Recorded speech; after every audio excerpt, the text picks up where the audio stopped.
Oh yeah, Right. because you got to. Yeah, okay. You're good. Oh, good evening and welcome to episode 47 of the Pillar Talk.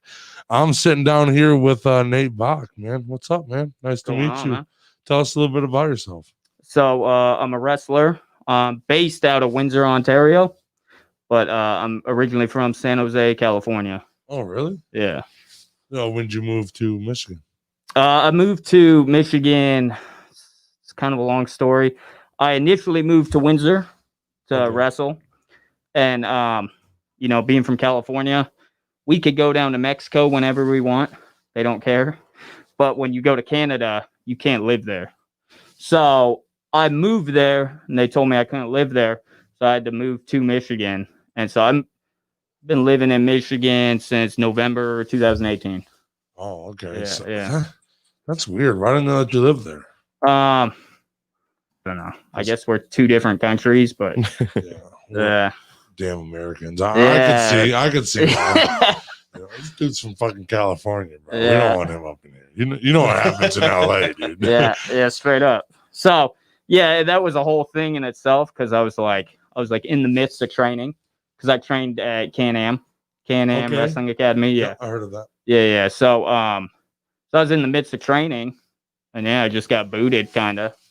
They told me I had 2 weeks to get out of there. So I was lucky. I met my friend who actually trained at Can-Am too. Yeah. Kyle Barrett. He's actually in the Game Changers. He's a taller guy, ton of charisma, cool dude. But faction. Yeah. Is that what it is? Okay. So it's me, him, and Isaiah.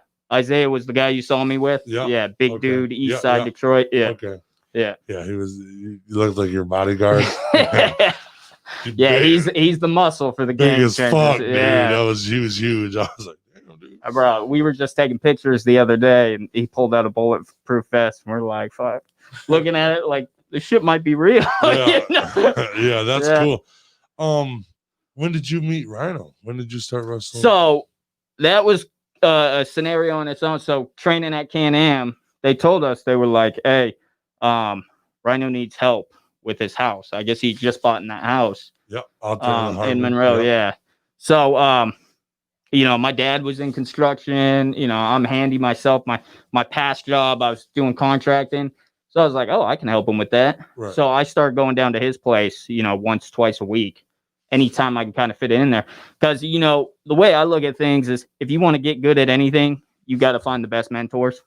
Yeah. If you don't find a good mentor, you're probably not going to get good at it. He's a good mentor. Yeah, exactly. So I'm like, one of the reasons why I went to Can-Am is because I grew up watching the guy. So that's cool. Yeah. So being able to have that opportunity to help him out, I just kept showing up. And then made yourself relevant. I guess so. That's how you do it. That's the force feed. Yeah, I guess so. Yeah. Oh, that's sweet, because we went to that battle of the boatyard, and that was good. Does he live on the boatyard? Yeah. Oh, he does. Yeah. So that's his little spot right there. I don't know if he wants me. Yeah, I did. Yeah, we were all there. So I'll edit that out of the Spotify version. Okay, so fair enough. Tell him to listen to on Spotify. So but that's his spot, and he runs that marina and everything. So I help him out with that marina. Still, I live across the street. Yeah. So he moved me in across the street after my friend. He had other people moving into his place and stuff. So. He was like, "Oh, there's a spot across the street. Why don't you pick that up?" So, okay. So, that's sweet, dude. And Paul's Harbor's a beautiful place to live in, dude. In the wintertime, it's a little depressing because there's nothing there. But summertime, there's bald eagles everywhere, though. Dude, that's cool. Especially right there in Paul's Harbor. I'd never seen a bald eagle until I moved there. Oh, really? Yeah. That's fucking congratulations. Congratulations on seeing America. Yeah, it's like. I was like, damn, I felt a little patriotic. You knew how to be an American. This is what it's like to be an American. Yeah, straight up. When did you start wrestling? So I started wrestling in September 2018. So you're new at it. I'm pretty new. Yeah, that's when I got in. But I was doing powerlifting before that. I was a college baseball player. So who'd you play for? Shorter University. It's a D2 school in Georgia. Still. Yeah. Yeah, so switch hitting center fielder. So I've always done kind of like athletic switching too. Yeah. I was showing my son growing up. I tried to get him on both sides of the plate too. Yeah, it's not a bad skill to have. When you learn it young, it's easier to pick up when those left-hand pitchers. It's good to be a left-hand pitcher. Stuff. Big time. Yep. Yeah, if you throw lefty and you could hit 90s, you're set. That's a paycheck right there. You got a good paycheck. Yeah. So what? So you started after or before? So I basically after college, I was kind of like I always knew I wanted to do the wrestling thing, but I was still like, hey, I got to get bigger. Right. Yada yada. I was still kind of saying like, is that what I really want to do? Because when I do something, I'm gonna go all out with it. Right. So, so after college, I was just kind of trying to figure out things. I ended up getting a good contracting job. I went partners on a gym. And so I was just getting busy and stuff. I was making good money, getting, I was benching 320, for putting up good numbers in the gym. Fucking swole, dude. Yeah, baby. So, but it just got to a point where I was just getting these pains in my neck because I was like, dude, this isn't all I want to do. Right. At the time I was 23, 24. And I was just like, it was just in the back of my head. And then I just said, screw it. I'm going to start looking for schools and, I'm going to save up my money. I'm just going to pack up my truck. Yep. So. That's cool. I mean, you followed a dream. You went all the way across fucking country to follow a dream, dude. And you fucking landed. Yeah, you did good, dude. Yeah. So at first, I'm not going to lie. I'm not going to say it was just like, oh, yeah, since I got here, I've never looked back or whatever. There was times when, I think there was a polar vortex 2019. I don't know if you guys remember. Yeah, dude, my fucking truck was frozen shut. And, I couldn't, I just had all these things. I just got kicked out of Canada. And I'm just like, what the fuck am I doing here? Fuck this northern shit, dude. I was just like, I could be in Arizona or California, great weather. But, How did you adjust? How have you adjusted? I just, I actually talked to my trainer. He's Johnny Bravo. He's actually on Impact. Yeah. Yeah, he's cool. I talked to him, and that guy can just, he could set you straight like so quick. He's just, I don't know what it is. It's some sort of wisdom or something by him because he's been doing this so long. And like we had a talk, and within 5 minutes of that talk, I'm like, no, I'm supposed to be doing what I'm doing right now. Okay. So yeah. Oh man, I hated how he came out, Johnny Bravo. I was like, fuck this guy, dude. The person of Johnny Bravo is almost more entertaining than the character of Johnny Bravo. Yeah. Dude, I swear to God, man, I was like, dude, fuck this guy. In the boatyard when he sat down. Yeah. He sat down in the fucking fans and he was still talking some popcorn. I loved that. Yeah. It was cool how cocky he was, and I was like, fuck this guy, man. Yeah, that's awesome. And that's what you're supposed to do. Yeah. A good heel's a good heel, bro. Yeah. You come out talking shit too. Yeah, you got to get him feeling some type of way, fuck right? This guy and his big rip friend, dude. Fuck that. Yeah, I know that dude could beat me up, but I don't give a fuck, dude. Fuck the ball. And it's a cool, and you guys do it on a really good show, dude. Yeah, and I appreciate it. I've been a wrestling fan my whole life, and that was the first live show I've been to, and I was like, holy shit, this is actually pretty fucking So cool. how'd you guys hear about the show? Well, I was on Facebook, I was on Facebook, and last minute I was like, okay, well, let's pick up a couple tickets, bring my kid. He'd never been. He doesn't even know what wrestling is. Oh, sick. Like he's heard us talking about it, and we wrestle around. Yeah. But other than that, he's never seen wrestling until that day. Yeah. And you became his all-time favorite that day. Hey, it's all for the kids, because kids, like, they latch on to it. It's just like superheroes and anything else. They really latch on to that stuff. So, anytime, whether it's messing with them or helping them out, I love, like, doing it for the kids. Yeah. I liked how they were bringing them around, and they were having the kids punch Rhino was and stuff. Yeah, man. Hey, sometimes those kids hit hard though. Yeah. That's the truth. Yeah. And then they got Rhino, and the dude's like, hit Rhino now. And they're like, no, dude. Yeah. Fuck you, bro. You're not even cool. That was probably. Hey, sometimes the kids do that though too. They'll hit them. Yeah. They hit him still. Yeah. Fuck him too. They just want to get something in, Hey, give me a shot.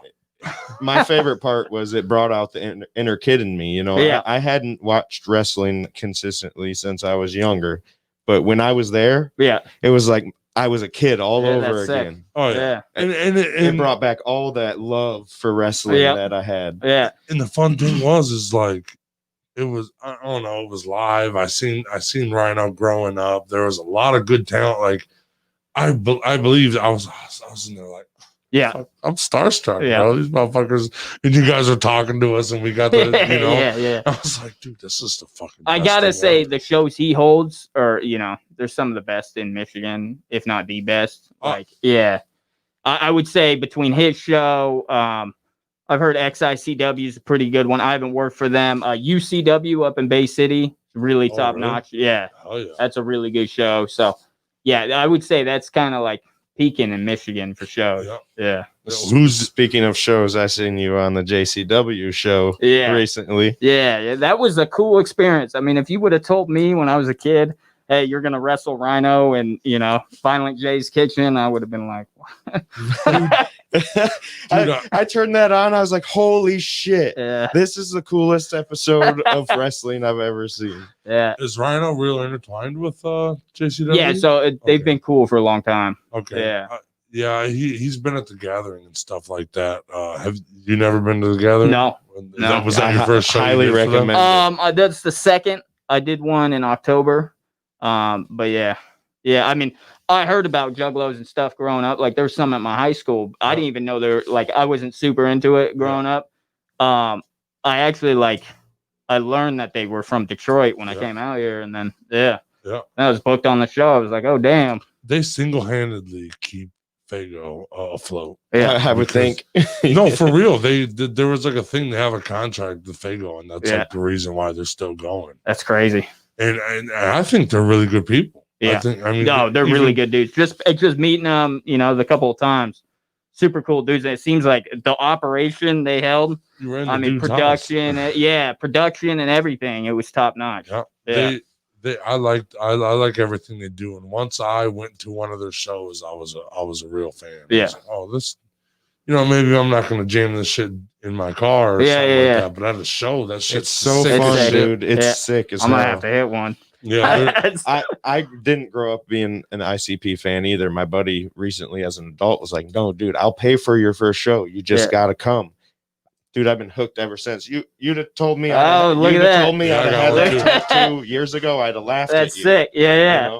But it's the best time I've ever had in my life. Yeah. Better than any amusement park. Better than any of that. It's the funnest time I've ever had. Yeah, I would love them to come in here. And then he told me they were on at some point they were on the FBI's most wanted list. This is a gang symbol, they were saying. What the fuck? And all it is a whole bunch of motherfuckers that just like weird shit. Yeah.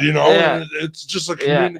There's something for everybody. It might not be your flavor, but there's something for everybody. He told me that. I'm like they were on the FBI's most wanted. They marched they have that much of a following to where it was like, oh, because they're so underground is the reason. Yeah, okay. Well, plus, at one point, like the Nancy Reagan era that was going after them. Yeah.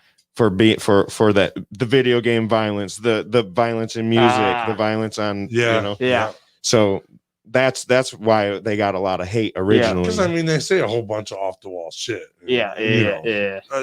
But the show's fire. The people Nothing compares. It'll ruin a concert for you everywhere you go. I've been to a bunch of mosh pits, and there's everybody at the mosh pit, the ICP mosh pit, is the nicest people I've ever met. You fall down, you'll get help you up. That's what I noticed about a lot of the juggalos too. Like in my high school growing up and stuff, they real family oriented. They're really nice people. Yeah, just because they're like weird shit doesn't mean they're fucking a bad person. Yeah. And it's funny seeing them get into fights too. If one person went after one of their boys, there would be 3 of them jumping. I was like, you don't. Don't fuck with them, or I'm gonna stay on their good side. I'm trying to get jumped. Them damn juggalos, dude. Yeah. You had juggalos out in California in school. That's well, dope. so where I came from, I come from East Side San Jose. Okay. I bill myself from East Oakland because people, Oakland identify it, but I come from East Side San Jose. I was on the South Side for a little bit. That's where I met a lot of the juggalos, was from the South Side. Okay. But yeah, the East Side is, that's a little different. Yeah, there's some other stuff going down. Right. Yeah. But yeah, so that's cool. I mean, at least you heard about them before you even came here, and then you were like, "Oh, this is where Yeah, they're from. I yeah. come up here, moved here," and that's cool. You eventually got to fucking wrestle for yeah, them. that was crazy. You should, especially in the house. That's the cool thing. Yeah. And they were You were commentating. It was the funniest shit ever. Rhino, you could have asked for that. Where it was. Yeah, going through their table was, it hurt, but it was fun. Right. Right, and it was his actual house and everything. His actual house, yeah. It's fucked his house. That's funny. Yeah. That's some Bam Margera yeah, shit. yeah. He got a cleanup crew in there real quick, tossed everything, It's a machine, dude. It's a machine. Yeah. That's what it is. I mean, it's a good show. It's a good content. You can't we do were nothing. we were at a music video shoot for them one time, and they gave us pizzas, shirts, That's fucking sweet. hung out with everybody they were the coolest. They were cool So as the hell. first show I did with them, I was in some 6-man. It was like an elimination match. I think they brought fans by bus, and they blindfolded them, and they brought them by bus, and then they said, "Hey, you're at our house," and then pizza. They had the whole spread for them and everything. It was kind of cool. I mean, it was cold because it was like October, and but it was kind of like it was unique thinking, let's just bring all these people here by bus because COVID. I mean, it's shutting everything down, man. And it's hard to get out there, especially like for you, like you too. Like, I mean, I have a unique opportunity because who I know and stuff. Yeah. And so, I'm still trying to make the most of it, but I feel like pretty bad for people in Michigan and so on, where everything's shut down. Yeah. And people here and Indiana seem to have like a little bit of leg up on everybody because they've been, Michigan's locked down it's brutal. They've been saying they're going to open the schools next month. And dude, schools ain't even talking about it. I drove by a business, and the business was closed. It was a restaurant business, closed, and then on the outside they had a tent, and people were eating in the tent. And I'm like, since when? I love that business. Yeah, so you're still inside, but you're outside, so it's a lot. Yeah, doesn't make too much sense. I don't get it, and it's fucking. That's the truth. It's taped off. It's not like it's just like you're inside. But I mean, I'll take it. I love public house though. Yeah, so that's the one I think it was. Yeah, they're fucking good. Yeah, how far is that from here? That's not too far. That's about half hour. I live in Monroe. We're out of Monroe. Okay. This is where the studio's at. Oh, cool. Yeah, cool. We grew up in Monroe. Cool. Right there, yeah, all right. But that public house, man, that's that spot. Yeah, bro, I'm gonna have to try it. I've never tried it. I just drove by that, and I'm like, yeah, why? Peanut butter and jelly burger from there. Get that? Fire. Okay, Dude, I'm gonna have to. They have the best. It's a little spicy. Okay. They have for real chefs in the back. They have real chefs. Yeah. Like you can tell. I mean, I always see people in there, so I know it has to be somewhat. It's primo. Good, it's the best restaurant in Monroe. Fresh ingredients, all that. In the summer and springtime, they grow their own herbs and stuff. Oh shit! Out front. Yeah, I gotta stop wasting my money on our diner and start heading over there. Our diners, they're good too. They're not bad? I like their breakfast. Okay. Their veggie omelet. Yeah, that's the only time. They're one of the best. They're one of the best for breakfast. Oh, I really like Monroe Grill too. They're fucking very good. The owners. I think I've been there once. At lemon rice, chicken lemon rice. Shout out all the Monroe. Support your local businesses. Yeah. Yep, that's what we're about. Don't shop at Walmart. Go to Highlight. I'm gonna have to hit that with right. Okay. Highlight's just a little grocery I will say Highlight when the pandemic hit, I came a week late. So I was in Florida when everything here got shut down originally. Okay.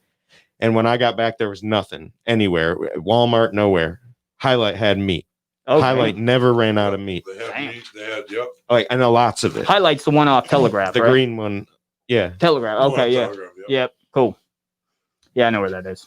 It's just a local, when you're shopping, there's a Walmart in every city in the world. Yeah. There's not a Highlight. Exactly. Is that the only one? Walmart's gonna make money no matter what. Yeah, I don't know. That's what what COVID's been doing is it's bringing the communities together in a lot of like Applebee's and like chain restaurants. All those chain restaurants are going. They're closing. What they close like 2,000 Applebee's, like 1,200 fucking Ruby Tuesdays and shit. Yeah, I'd rather eat at a restaurant that was owned by somebody in my town truthfully, because you go to public house, the owners are coming to your table. Hey, how are you? Is everything good? They're joking around with you. There's a little more family oriented. We're trying to talk the owner into coming in here.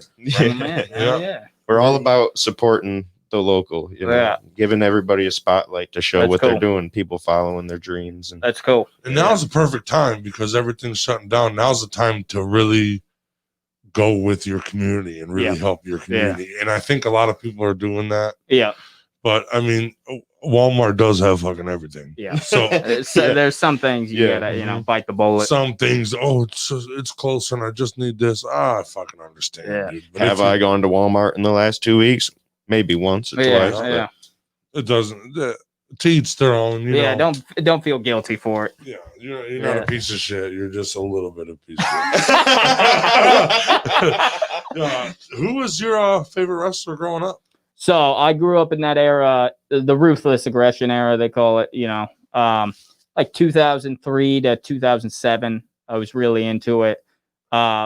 Favorites: Brock Lesnar, Kurt Angle. Oh yeah. Yeah, Rhino. He was on there.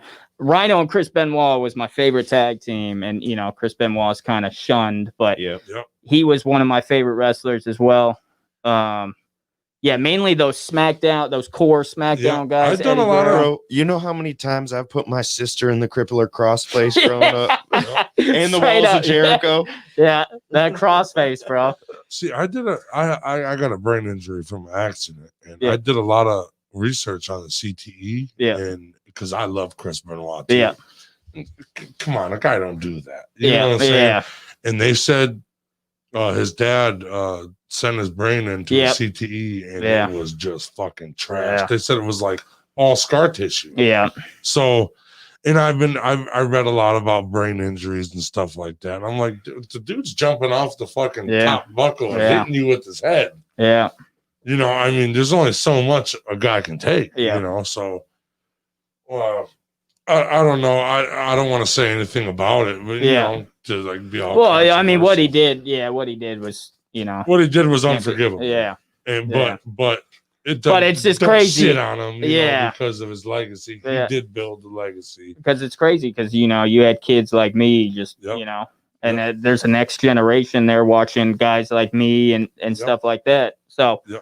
So he's building because you're looking up to his style of wrestling, and you're looking up to him as a person. Well, yeah, you're exactly. looking up to the way he wrestled. He was a little fucking mean ass Wolverine. Exactly. So and seeing guys like him and Rhino, and that was another reason why I said, "Hey, I'm going to Canada to wrestle." Okay. So initially, I was going to go to Lance Storm School. Something got caught up with that. I don't know. Like, I sent him everything, and he said the class was full, and I would have to wait another. 6 months. Yeah, and I was just like, bro, I'm not doing that. I can't. I can't do that. I had those pains in my head where I was just like, I gotta do this now. Yeah. I ain't getting any younger. I drove here for nothing. Straight up. Yeah. So I was like, hey, motherfucker, I'm still going to Canada, and and I saw Rhino. I knew of Scott D'Amore from Team Canada. I saw Bobby Roode trained out of there. All that. It was just too good not to go to that school. And once I went there, I was like, I knew I was supposed to be there. It's that cool of a school. It's not even just like who's there training at the time or whatever. It's just you see the walls and everything in there and all of the like accomplishments that have came out of there. Okay. Yeah, it's really cool. Really cool. They got world champions out of there. World champions out of there.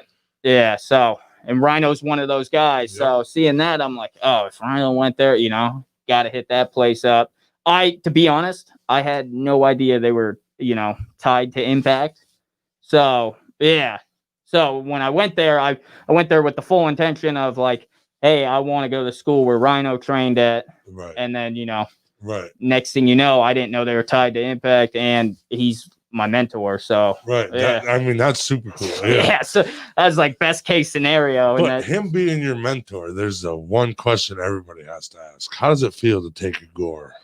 Oh, it hurts. Yeah. It hurts. Dude, that would suck so bad, dude. that's 280 pounds coming at you as fast as you can. Bowling your ass, dude. Yeah, it's funny because he looks big on TV, but when I see him in person out in town, he's huge. Yeah, he's just. He's short, but he's huge. Yeah, I see the guy, and he's not even that short. He's like 6 feet tall, but he's so just wide. He's wide, yeah. Dude. I seen him I come in the DMV. I'm getting my license renewed. Yeah, and Rhino's in there doing the same fucking thing. Yeah. So I'm sitting in there and I see him. I'm like, I know this guy. Yeah. Who is this guy? And he turns over and I'm like, and yeah, like, you just know I'm looking at him. I almost wanted to be a fanboy, but I was like, dude, at the DMV, I know he waited in line for about 40 minutes. Yeah. And so I, it just is like trying to get him to lock eyes. Winking. Hey, I live in your city, dude. Yeah, that's sick. Yeah. But it was cool. I seen him. I was like, holy shit. T-Rep was giving him winks and blowing him kisses. Yeah. That's probably why I'm sure he liked that. That's and I was just like, man, I really want to go get an autograph. Like this is like a year or something ago. Okay. Know? And I was like, man, I should go get an autograph, but I don't know about that. Fucking that, especially after the DMV. Nobody's okay after the DMV. He still does good because he knows he's blessed. So he's pretty cool with everybody that comes up to him and Because I was gonna come up to him like, dude, I can't believe you're in Monroe, dude. Yeah. Why are you here? Yeah. Yeah. And I go by his boatyard every day, going to my buddy's house and shit like that. And I That's see cool. him out there. He works out there a lot. Yeah. You see You'll him out see there. me over there too, helping him out. Yeah, you see him out there tidying up. Yeah. Just sitting tidying up. Fucking like, okay, man. Is him and Big Daddy like partners on that boat? No, that's just his lingo for it. He's Big Daddy. Oh, Big Daddy's boat. Okay, Yeah. Well, fuck it. Yeah. So what is just like your T Daddy, Yeah, T Daddy and Big Daddy. T Daddy fat sack over here. T Daddy fat sack. Yeah. When you're mad, you can call me T Daddy fat fuck. T Daddy. What's the future? Saticus. Yeah, Faticus. That's sick. I like that. What's the future for Nate Bock? So I mean that's right now I'm hoping get a contract with Impact.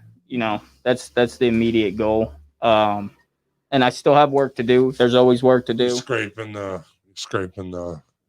Yeah. I've had about 5 matches on Impact. Oh really? In their Explosion, which is their show they have on the app.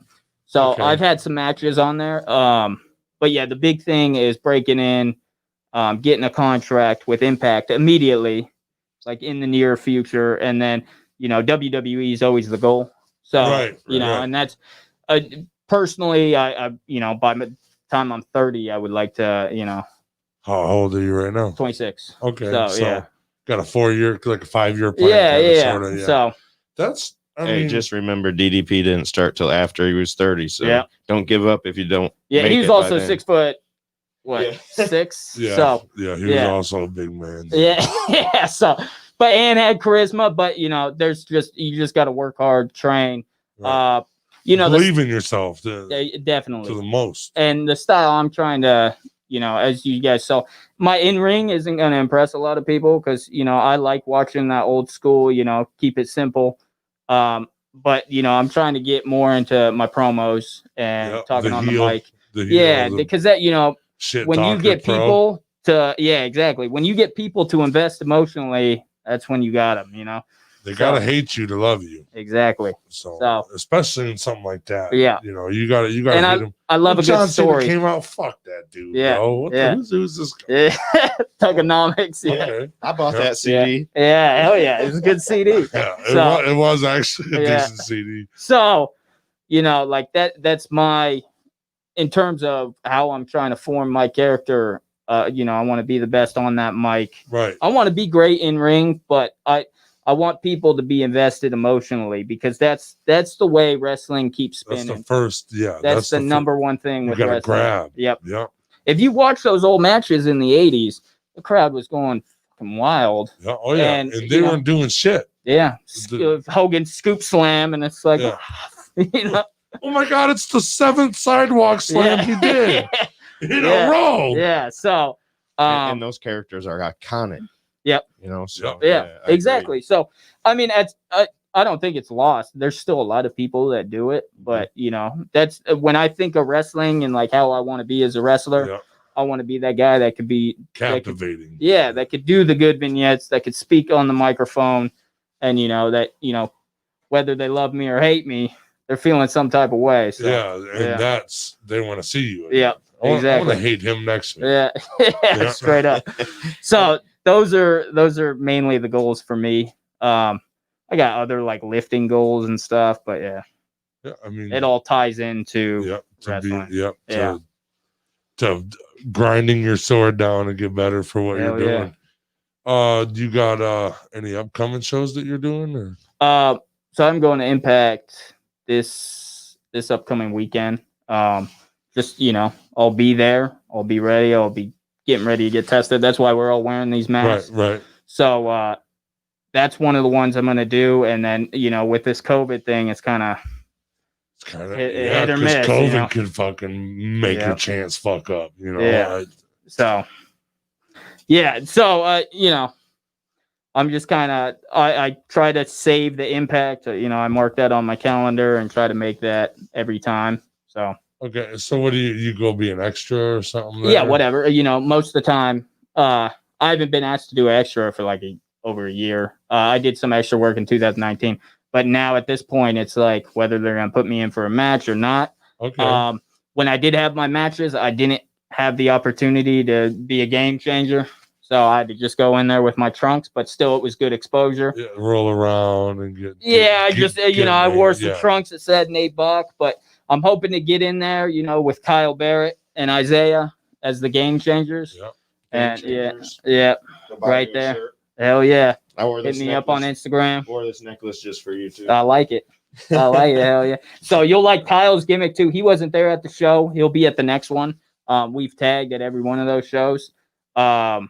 He kind of has like a Vanilla Ice thing going on. Oh yes, I'm down. I'm already a fan. Yeah, dude. So that's where our entrance music kind of played in, where that beat. So where do you entrance music? Oh, dude, too. ICP popped too when they heard that because they're boys with Yeah, they are. Yeah. So dude, if I'm not mistaken, I heard that he's signed to Psychopathic. Okay. I'm pretty sure he is. Not facts, I just knew they were boys, and then I was watching it back, and I heard Violent J say, "Oh, that was sweet music." So that's awesome. So that's kind of Kyle's gimmick, and that guy could talk on a microphone too. So next show, be ready, because usually, I could talk on a microphone, but I'll let him do it, and I'll kind of do some of the other like dick things in the crowd and everything. But so. I seen how you came out all fucking cocky, like your shit didn't stink. Fuck you, dude. Yeah, it's that California swag. If it wasn't for your big black friend, dude, I'd fucking be fucking saying more shit. Yeah, straight up. Isaiah's that muscle. So, and he fit in perfect because we needed some muscle in our group. Yeah, and he don't say a fucking word. Nope. Don't talk to him. Talk to me. Yeah, that's a Suge Knight looking. That's it. Yeah. You don't want to step in his way. So, it all kind of worked out. Have you known them, both of them, for a while? Yeah. So Kyle, he's my best friend in the business, no question. Because when I got kicked out of Canada, I had no place to go. And Okay, he was like, bro, come stay at my place. So. If it wasn't for him, shit would have been a lot harder. I'm not even gonna lie. And on the way from Canada to Monroe, you passed up and picked up your other boy? Yeah, so went to Detroit, picked him up. Yeah.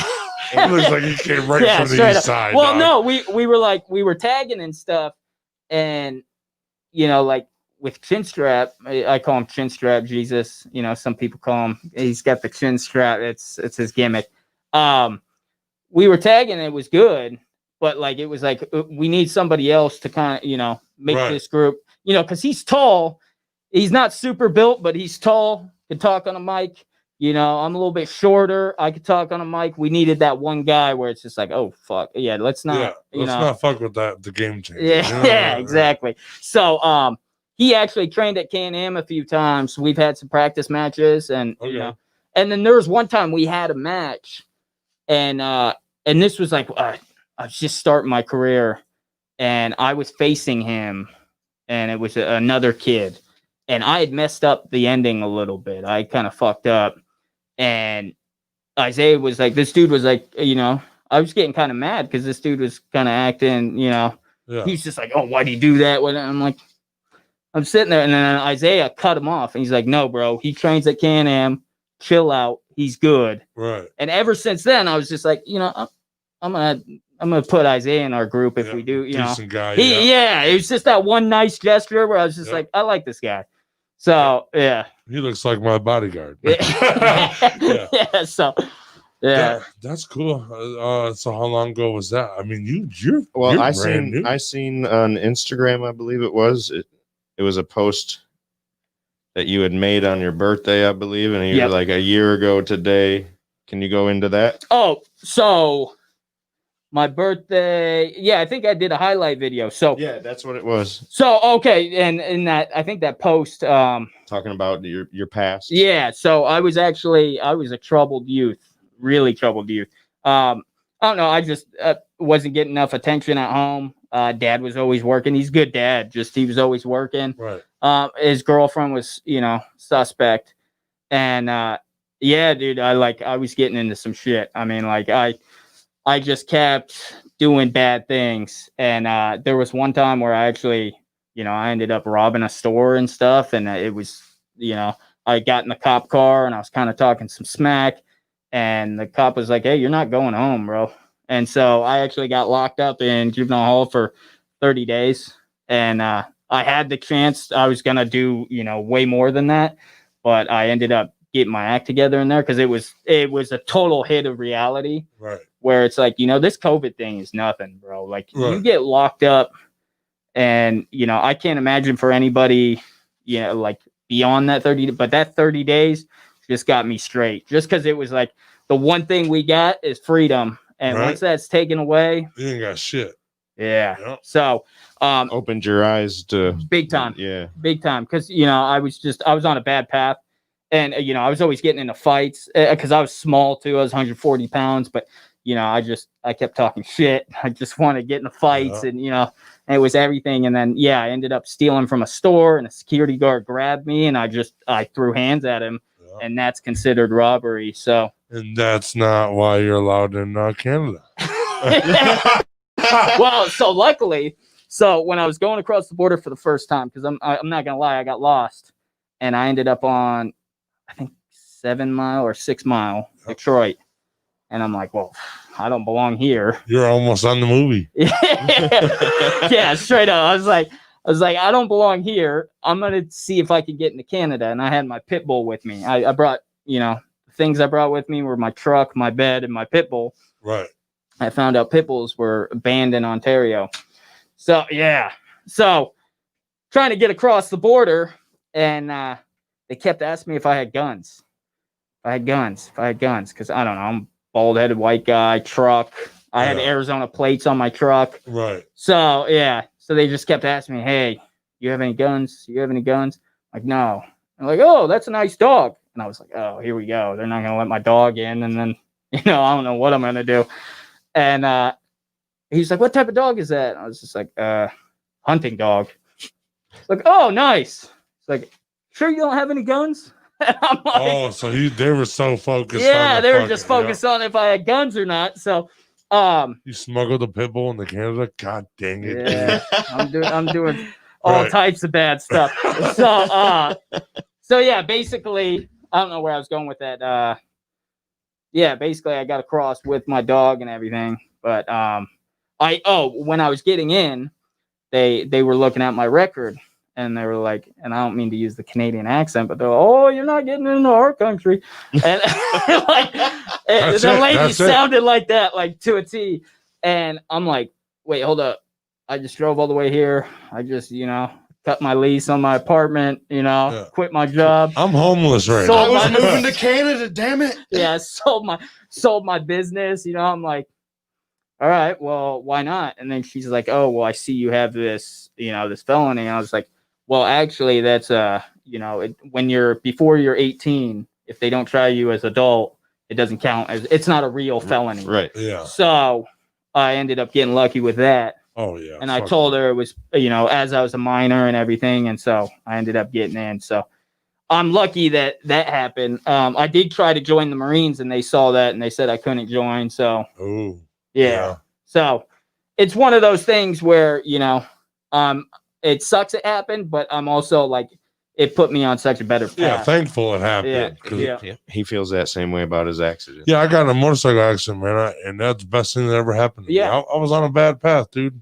He had to learn how to walk, how to breathe, all that shit. Yeah, I had to learn how to walk, breathe, talk. I had to learn how to put it all together. I was in a coma.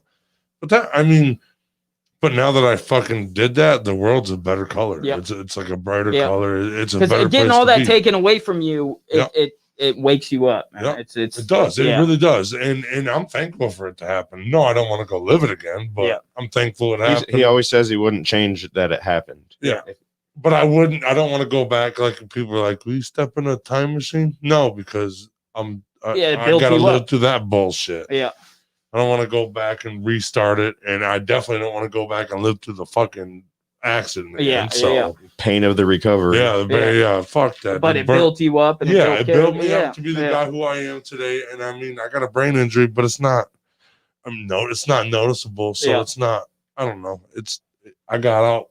I'm 27. I was 25 when I wrecked. Okay. So I was young enough and healthy enough to fucking beat it up. Yeah, you're just feeling fucking invincible, right? Yeah. I was feeling invincible at the time until I woke up like, who are you? What's my name? Yeah. Yeah. And then that's when it was like, oh. He said he woke up during surgery at one point and they were putting his leg back together. Yep. And I woke up during surgery, my stomach or my handlebars to my handlebars went through his stomach. My handlebar. I bought $1,000 fucking ape hangers for my motorcycle, and they fucking gutted me. I spent, dude, and I just put them on. Dude. Yeah, I was so fucking mad. But the handlebars went through this. Went through my stomach, and I woke up the first time. They didn't put me on a real big sedative because I was already fucking out. They would have killed me if they'd have done that. But I woke up the first time, they had my stomach wide open. They were getting the stuff, like the shrapnel, the whatever, because I got burnt too. Oh, shit. Oh, man, it was. And then the second time, they had my leg and they were scrubbing it. Yeah. Yeah, so that was a good one. And I woke up for, I think my dad said a week. Every day I'd wake up and say, what the fuck happened? And then I'd go back to sleep. And then wake up, what the fuck happened?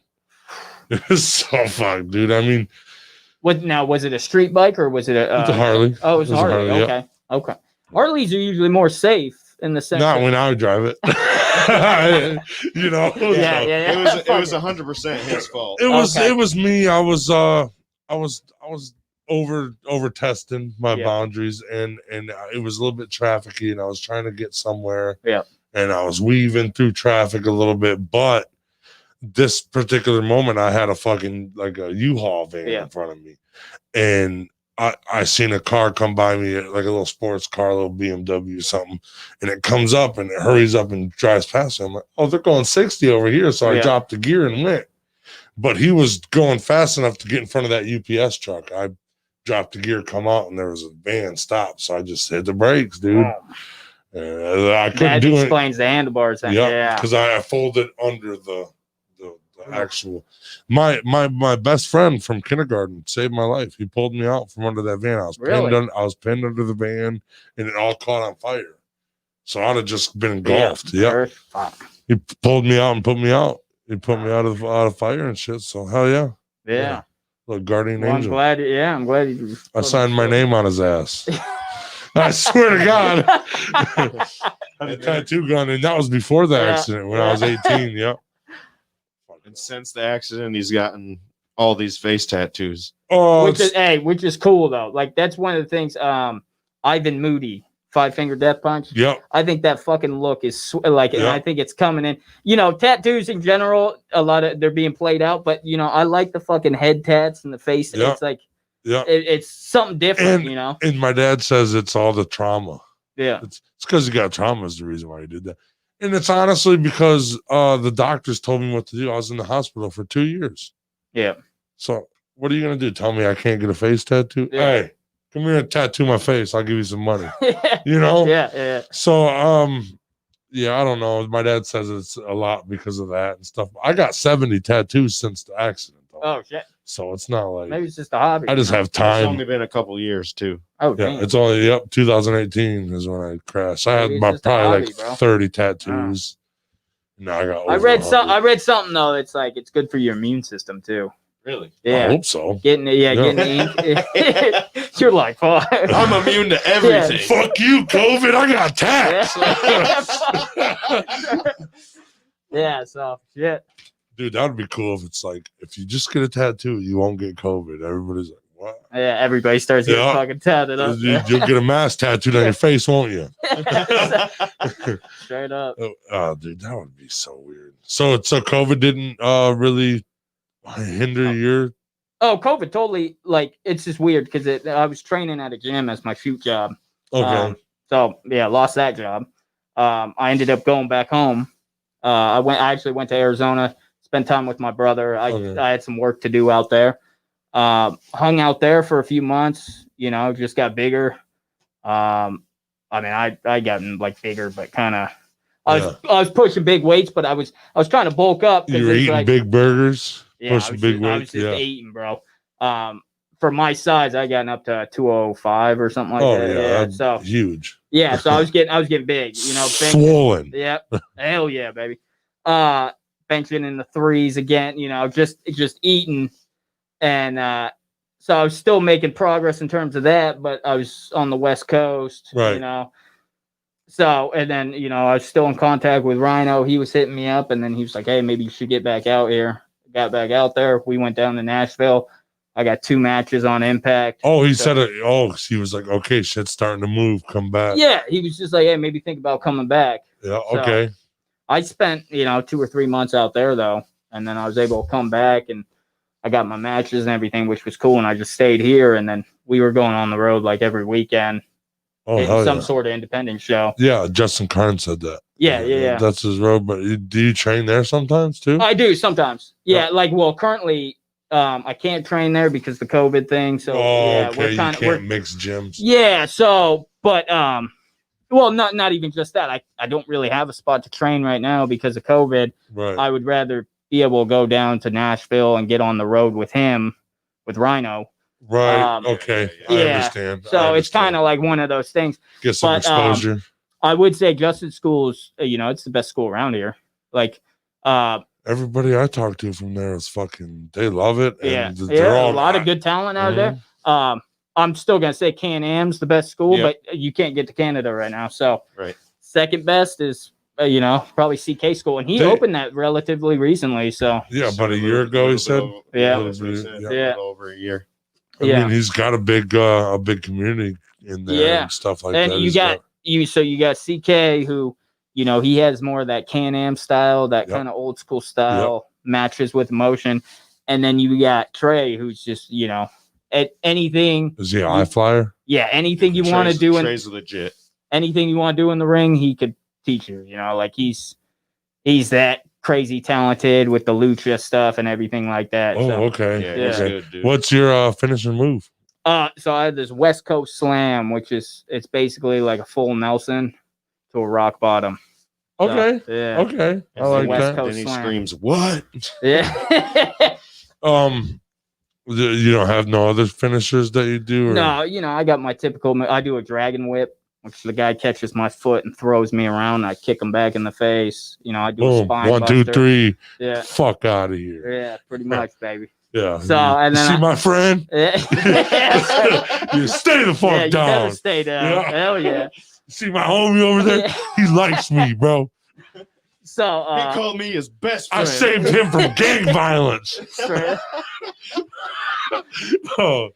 Yeah. So and then I do a spine buster, so my in ring, I still gotta, keep progressing that, but still gotta sharpen that. I feel that is important for everybody who's doing you always can improve. Even if you make it into the WWE, you still need to improve. Always keep improving. Now you got the best guys in the business to train with. Never you know stop. what I'm saying? Yeah. So It's the guys that stop that don't make it. Yeah. You can guarantee that. Yeah, 100%. And even when you went out to Arizona, you were still building yourself up. Yeah, you still, you still got to train. You always got to train. Ooh, how is it running them fucking ropes, man? Oh, it's not bad. I mean, for me, it's not bad. You're a little guy though. Me, Yeah. I'll fucking pass out. Yeah, Third yeah, third row. Yeah, Woo! It's not bad. The ring was, when I first got in there, ring wasn't as hard as I'd picture. I thought more like a boxing ring, right? I've been in boxing rings. I've never been in a wrestling ring.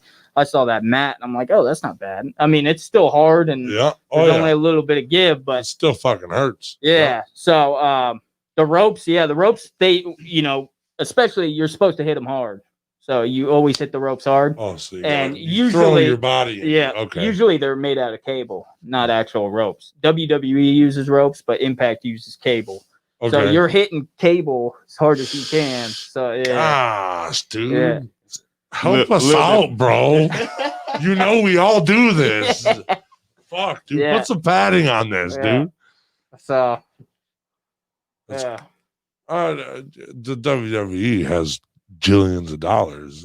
Yeah, but they still try to cut my backyard. Buddy. They still try to cut costs and stuff, but they use actual ropes, old school. Yeah. I would imagine. It feels good hitting actual ropes.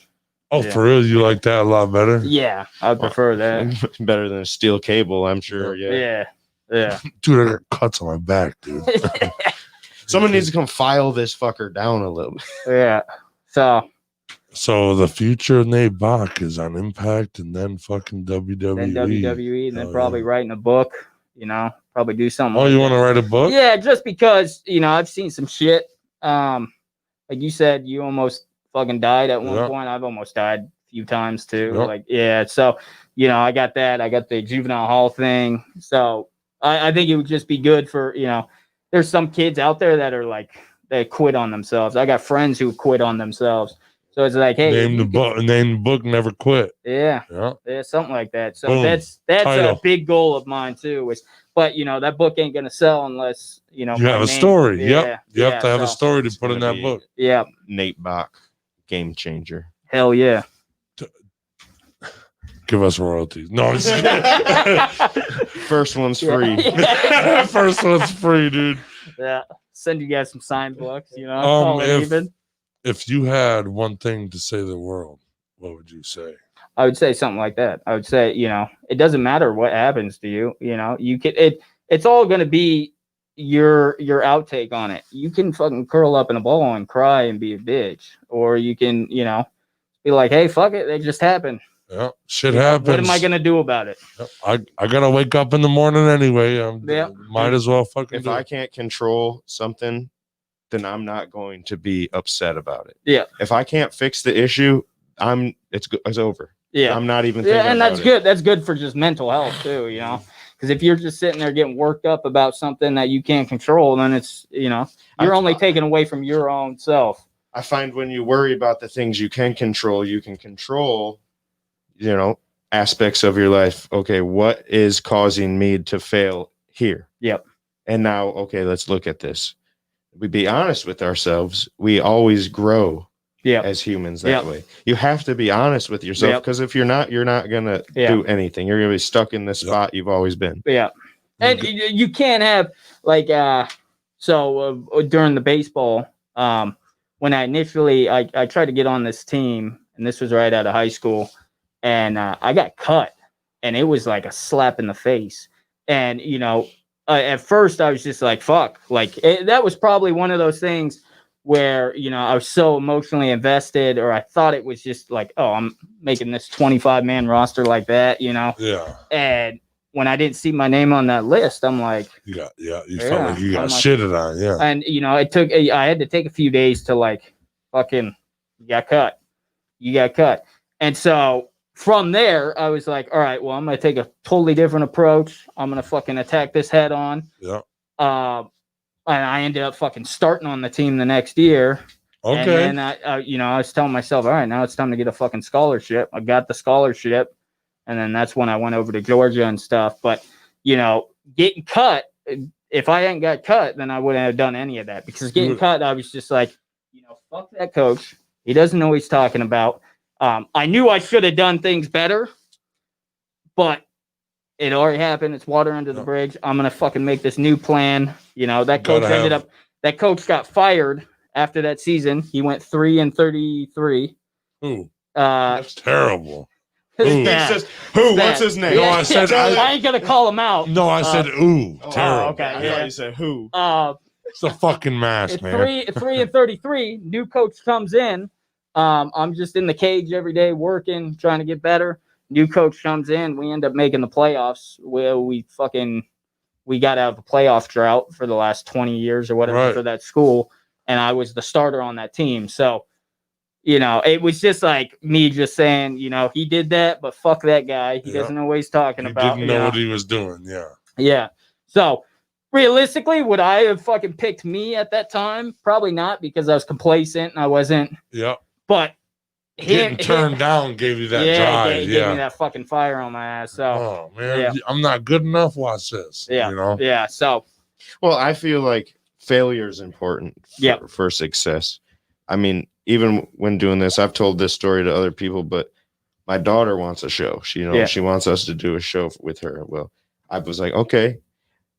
For 3 months, she's been begging me. I gave it to her an opportunity at a worst possible time. Yeah. She wasn't feeling good. She wasn't in the right mind. And it's like, okay, here you go. Yeah. I threw her to the wolves. And he put her on live, too. He just threw her to the wolves. Yeah. How'd she handle it? Not good. Not good? Failed miserably. But that showed her, okay, if this is what you really want, then you need to always be ready. Yep. You need to prepare as if you're already doing it. Yep. I have learned from that. I'm not going to put her live. I'm not going to set her up to fail next time. Yeah. I'm going to record them and edit them. Yeah. You know, so it's one of those things. I feel like failure is 100% a better teacher than success. Yeah. Oh, because what they're saying about Alabama's quarterbacks, none of them are good. The ones that go to the NFL, because none of them had to come back from a lead change. All their fucking wide receivers are wide the fuck open. Yeah. They never get tackled. Yeah. And they have the best talent around them. They always, you know, they're always in the league. They have an NFL team in college, you know, and they got the best coach of all time. And that actually makes sense. I've never really heard that until now. That's why none of them are good, because none of them have to trail. None of them have to build a drive from behind. Yeah. And if they do, they get folded by Clemson. Yeah. Folded. Yeah. So, you know, and that's just what it goes with what you said, and that's, I don't know, overlooking fucking a quarterback that's in a thing, dude. My 12-year-old fucking little nephew can fucking hit that pass. Yeah, dude was wide open. Yeah, you got a linebacker on a fucking Heisman Trophy winner. Yeah, who's gonna win? Yeah, that's true. So that's why one of the analysts today said he'd pick Justin Fields in the draft over that guy, because Justin Fields at least did a couple drives when he was getting his fucking ass pounded. Still hung in there. Yeah, that makes sense. I'm a big football fan too. So yeah, I mean, obviously I wear the fucking Raiders. In my middle school, it's kind of funny because it was like, hey, you're either Niners or Raiders. That is weird. Because I was in San Jose. Yeah. So San Jose's here, Oakland's here, and then SF's right here. So you had to pick. My middle school wasn't the best middle school. So you couldn't wear any jerseys because it was gang affiliated. Oh, so, Jesus. Yeah. So, hell yeah. But I was fucking Raiders. My dad liked the Raiders, everything. So I've been going to Raiders games since I was a kid. Right. See the Sharks on your head. Yeah, a big Sharks fan. Well, it's the only team in San Jose too, besides the Earthquakes. But I grew up on the Red Wings. Yeah, so you probably hate this hat. Fuck you and the Sharks. I've always liked oddly enough, I've always liked the Sharks jerseys, and I've always liked the Avalanche jersey. The Sharks logo is the best logo. Those are my two favorite jerseys in hockey. Yeah, I really like just the Sharks logo and everything. The Sharks logo, hands down, is the best logo in the league. I like it. I had a big old Sharks hat before I flipped the bill up and put a fucking fish hook in it. That was hipster fucking primo hipster, dude. Yeah, so those have always been my teams. fucking diehard Raiders fan. I try to make it to a Raiders game a year. Obviously, I couldn't do that this year. I was thinking about going to Cleveland during that one game, but it's cold as fuck that day. Right, you know? yeah. I'm still used to California. Who you got in the Super Bowl? I'm hoping the Chiefs get knocked off, being a Raiders fan. So I like the Bills. I like the Bills. That would be cool if the Bills knocked them off. The Bills really are cool. they're hot. Yeah. They're real hot. They're cool. Josh Allen improved over the year, you know. I could see a Bills Packers thing happening there. I thought it was a Bills Packers because I don't think New Orleans has what it takes. They struggled against. Was it the Bills that were in 5 straight Super Bowls and lost 5 straight Super? Yep. Yeah, okay. Yeah, and then they didn't they didn't make the playoffs for a fucking 20 years. Imagine that though. Yeah. You just made the championship game for 5 years in a row, and you came up short each time. My favorite game last weekend was the Browns beating the fuck out of the Steelers because you finally got. Are you guys Browns fans or no? I'm a we're Lions. We're all day, baby. Okay, so we're obviously being a Detroit fan. We always have to pick a second team. My team is whatever team Tom Brady is on, and it's been since Tom Brady became. Since he came in, I've got a Tom Brady. So you're rooting for Tampa right now? Okay. Yeah, I've got a Tom Brady jerseys that I've had since 11th grade. That's sick. Yeah, I like the story. I like Josh Allen. The first 2 years, he was a fucking D+ quarterback. And but he was fun to watch though too, because he just didn't give a fuck. Yeah, he's trucking kids over and shit. Like, you just fucking laid that linebacker down. Okay, that's cool.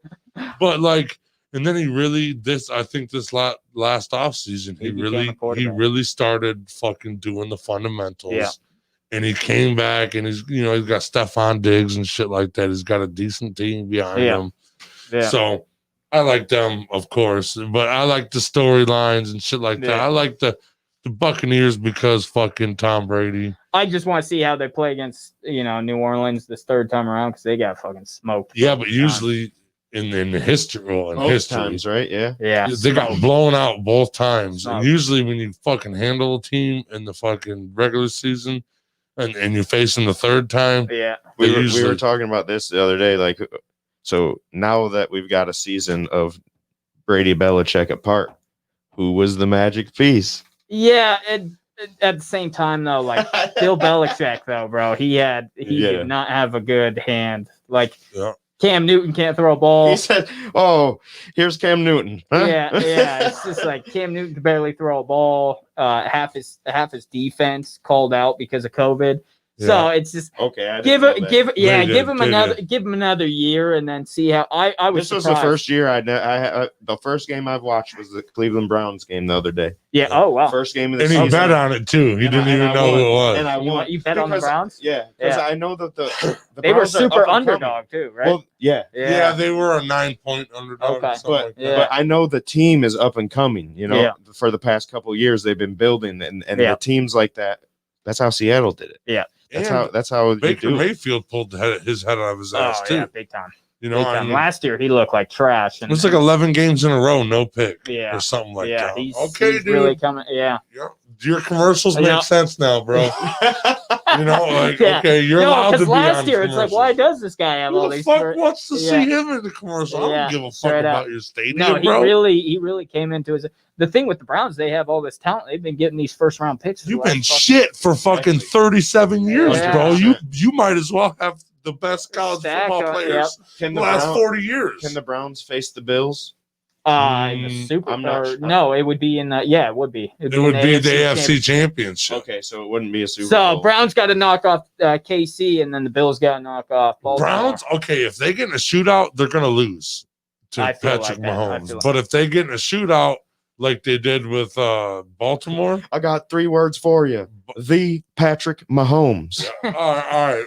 I don't know. I don't think Aaron Rodgers could beat Patrick Mahomes right now. I think Mahomes is your next great of all greats.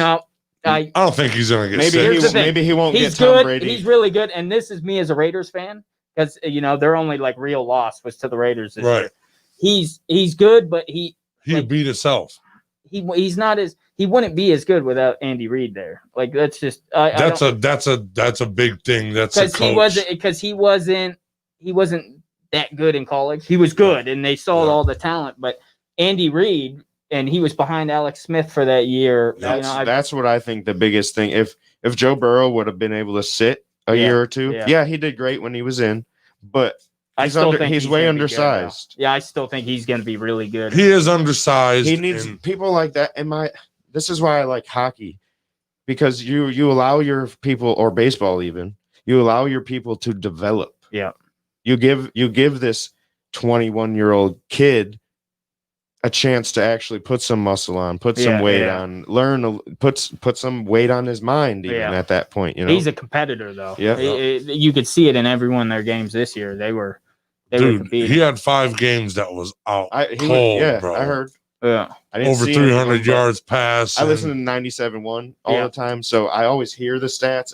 I just don't watch. Yeah. No, he passes that eye test where you're like, this guy just won't. Yeah. Like even when they faced the Browns, like the Browns were up big, but he just kept coming back on. He kept making drives, and I'm like, God, dude, he looks just as good as he did in fucking LSU. This is disgusting. Yeah. And then when he got hurt, I was. Well, they should have protected him. When he got hurt by Chase Young, should have got picked first. I should have got picked first. Yeah. I'm number 1, motherfucker. Straight up. Yeah, dude, Chase Young talking shit to Tom Brady. Didn't even touch him. Didn't even fucking touch him. Didn't even touch him, bro. They blocked him. So, I mean, we'll see what's up. I do want to see the Chiefs get knocked off. It was it was good the Browns beat the Steelers because I did not expect that. I didn't, but at the same, the Bills face? Bills are facing Baltimore. See, that's I wanted KC to face Baltimore and Buffalo because those are 2 tough teams. Yep. So that would be a whole. But now KC's only going to face one of those. KC's lacking a secondary. Yeah, they don't have that much defense. They don't have. Here's the thing: KC's, as much as people want to say they're going to be a dynasty, they just paid their dude $500 million, in a contract. So it's like your cap's going to be hit. So how are you going to pay offensive linemen? How are you going to pay? And Patrick Mahomes is still on a fucking rookie contract. Well, no, they signed him to that big deal. Okay. They signed him to that $500 million deal, which is like, you think Tyreek Hill's going to stay once you say, hey, man, you got to pay cut. That's true. As long as people stay healthy and you can work the money, But you're 100% right, because that's honestly. Tom Brady never got paid that much. That's why the Lions can't build, because they're always paying their people too much, even with Matthew Stafford taking pay cuts. I said this before. Matthew Stafford is like Steve Eiserman, and Darren McCarty said it. Yes, without the accomplishments. Yeah, he's the same person. Yeah. He's like the same player, lead by example, tough. Yeah, here, you know what I mean. And Tom Brady's 100% the only guy that really took those pay cuts, and look what happened for him. Exactly. He's got fucking rings on both of his hands, and he's got commercial. The commercials he's gonna do. Gonna make up he's got for all his own that diet money. now. Yeah, for all that money, TB12 diet, dude. He looks like more like Tom Brady than he ever has. He was never a Boston he man. Getting young, dude. Yeah, he just gets younger and younger and stuff. Gets a divorce and shit. Come out here like there's a lot of bitches in fucking Tampa. These bitches are bad in Tampa, bro. I don't know about you. You're a model? I don't know. Is she like about the fucking beach? I already dealt with one of them. Mm-hmm. So, we'll see how it plays out. I'm pulling for any team but the Chiefs. Yeah, me too. I'm a hater of the dynasties. Yeah. Well, last year it was kind of funny because I was like, hey, which team do I hate more? Because Kansas City 49ers. Yeah, fuck the 49ers. I was rooting for Kansas City. I was like, I guess I really hate the 49ers that much. I fucking hate the 49ers since I was a kid. Yeah, hell yeah. So fuck that. Yeah. Would you rather be a little fish in or a big fish in a small pond, or a big fish in a small pond, or a little fish in a big pond? A little fish in a big pond, but because if you're a little fish in a big pond, you could become a big fish in a big pond. Right. Yeah. You're a big fish in a little pond where you already made it. Yeah. You already that go that much farther. So I mean, I would prefer to set my goals high, because if you set your goals high and you actually work towards them, I mean, you're gonna land somewhere. With that achievement, when you feel that sense of achievement, you're like, where's this been? Yeah. The first time I fucking walked out for Impact, it was like, people were like, "Oh, were you nervous?" I was like, was like, let's fucking go, baby. Yep, you know, yep. like it was just a This is different my time to shine. Yeah, Let's go, like, dude. Let's fucking go. So This luckily, is only a step on my fucking and that was path. my third match I was on Impact. So that's it was kind of cool to have that. So yeah. That's cool, man. Yeah. And you've only been really into it since 2018, so you've really been grinding. September, yeah. You've really been getting it, and you can tell, you know, and you're an asshole when you walk out. And but that was cool. I like the music. I like the music, and you talk shit, and then you became Eli's favorite. Yeah, and you were the shit talker, cool. You know. Yeah. So that was cool. And I got to credit a lot of that to you know, Rhino. Rhino's he's always in my ear about what I should do next, and you know, I was because look at Rhino. He's been Rhino since he started. Yeah, but like just even when he's out there, just his character and everything he's got going for him. So he told that with me. He was just like, you know, how many Nate Bocks are there if I'm just wearing the trunks? He's like, how many guys just wear the trunks and come out and, you know, you could be so good in ring and do all these good things, but if you're just Nate Bock in trunks, people want to see something else. They want to see, you know, so they want interaction. Yeah, they want to see the. So Johnny Bravo and Rhino, they were the ones that kind of, you know, gave the idea for the Game Changers. They actually like Johnny Bravo was like, dude, you should wear some Raiders shit. You're a big Raiders fan. Why don't you wear some Raiders shit? Why don't you be like Eazy-E? I'm like, I mean, actually, that's kind of like my personality. Right. Yeah. Yeah. So, and then Rhino was kind of building into that. And Rhino was really helping out Kyle Barrett. Okay. Chin strap with the Vanilla Ice gimmick. Because, you know, that was so his it hot worked. time. It worked. It was a synchronicity. It just fell into place, man. Yeah. That's fucking, that's dope. I love that feeling too when it feels like you look around. It feels good. Like, we are in the right place. This is supposed to be. Yep. Yep. Yeah. Big time. Yeah. Do you got anything you want to plug in? Any social medias or events or anything? You can follow me at Nate Bock 7. Just Instagram. I don't do Twitter or anything like that. Yeah. Nate Bock 7. So how's my baseball number? 7. Yeah. My number's 16. Oh, nice. Nice. 63. I was lying. Yeah, as you can tell. Yeah. My new number is 69, as you can see on my jersey. Yeah, right. Yeah. Okay. Yeah. You know, like that little 69. You know, it comes after 69. Mouthwash, baby. Well, we're gonna wrap it up. Thank you for coming in, talking to us, and appreciate it. I had a lot of fun. Thank you. Cool setup you guys got. Thank you, bro. That's it for episode 47. We'll see you guys in the future.